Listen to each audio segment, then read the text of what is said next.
Do you feel like your suffering is never going to go away because you have a special needs child? Well, I want to share my story with you and how I liberated myself from suffering. This is the story of my special needs daughter, Beau. At 5 months old, we knew something was different about her because she wasn't reaching any of her milestones. When her pediatrician said, "Your daughter isn't developing typically. I think she might be autistic. We need to run some tests," I was stunned. I had wanted a second child for over 10 years, one that I could talk to and take to dance classes. It felt like the room was spinning and I was trapped in a nightmare that I knew I couldn't wake up from. There were nights when I was covered in her vomit, holding her little body in my arms as she kept having seizure after seizure, wondering why her, why me?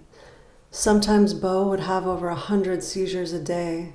Doctors kept putting her on medication after medication, coming into her hospital room, shrugging their shoulders and giving me smiles of sympathy. After lots and lots of testing, we finally discovered that Beau has a genetic variant in the GABRA5 gene. Basically, she's the only human on the planet who has this particular genetic variant. I'll never forget the day when the epileptologist at UCLA told me, "Well, Margaux, it looks like you've won the lottery, but the bad kind." It took me weeks to digest that comment. I'd cringe at the thought of having to see yet another specialist, knowing that it would take me weeks to get over the blow. I'll spare you the details of our long road ahead, but after dozens of specialists, she was given the labels of having global developmental delay, severe epilepsy, low muscle tone or hypotonia, and an extremely rare allergy to food called FPIES. I was told she might never walk, would probably never talk, have the intelligence of a 1-year-old, and will need constant care for the rest of her life. Dance classes and mother-daughter talks were not in my future.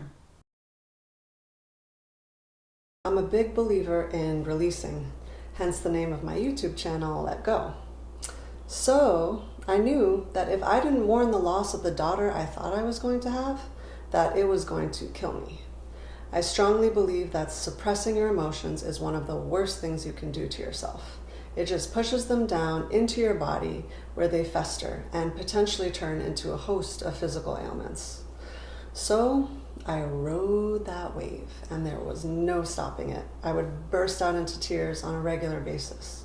Somehow I had the wisdom to know that it was exactly what I needed. I'd look at my parents and say, "You have to let me do this. I have to get this out of me." And they would. I mostly wanted to be alone because I felt so alone. And the only thing I wanted was for things to be different. But they weren't going to be different. I'd compare her to other children. Children that could walk and talk and eat whatever they wanted, and somehow I'd even blame myself for her condition. Those were some dark times and I wanted out. I just wanted the pain to stop.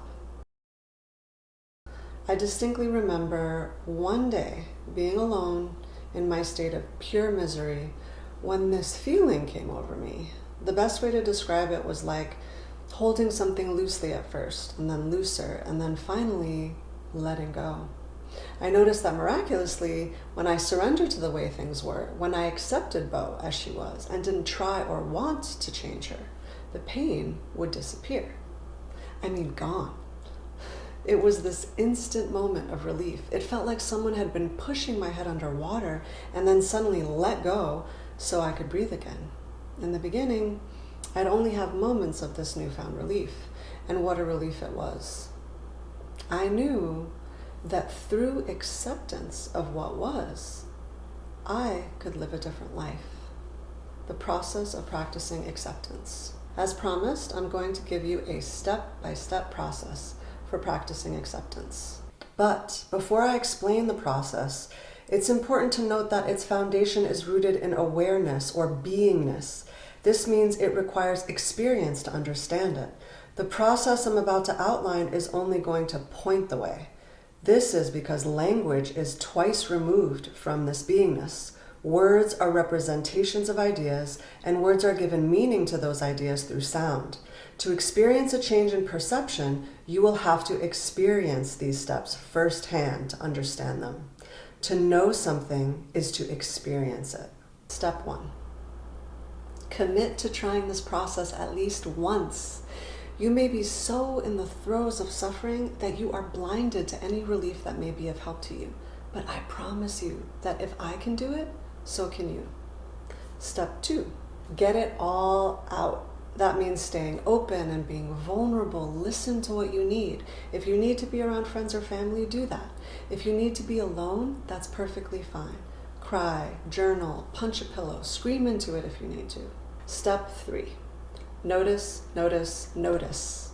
Observe your thinking and just notice it. Then start to notice how your thoughts are making you feel. Step 4, embrace the negative thoughts as they come. I know this may seem counterintuitive, but if you can't embrace something, then you will never transcend it. Step 5, let go of the story. Our story is the thing that we cling to. It becomes our identity.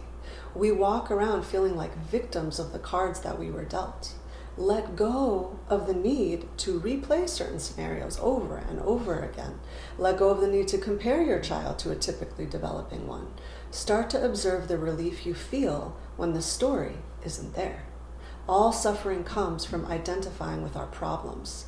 Stop resisting and feel the relief. Step 6, find gratitude. When we're grateful for something that initially caused us suffering, it means that we've transcended it. I truly believe that these special children come into our lives to teach us how to love them by forcing us to break down all the barriers that we've created for love. It's a process of letting go and accepting what is. My daughter has been the greatest teacher, and one of the most beautiful gifts I have ever received is getting to take care of her. Remember, it's your choice.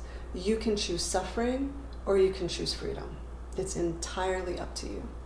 If you have any questions about Beau or the process I've outlined, please leave me a comment below. I'd be happy to make more in-depth videos that may be of help. I'll be making a video about Beau's journey on the ketogenic diet and how it's helped to keep her seizures at bay, so please look out for that soon. Thank you for watching. If you like this video, please subscribe and tap the notification bell so you can be notified to watch my new videos each week. I love you all. Remember, let go.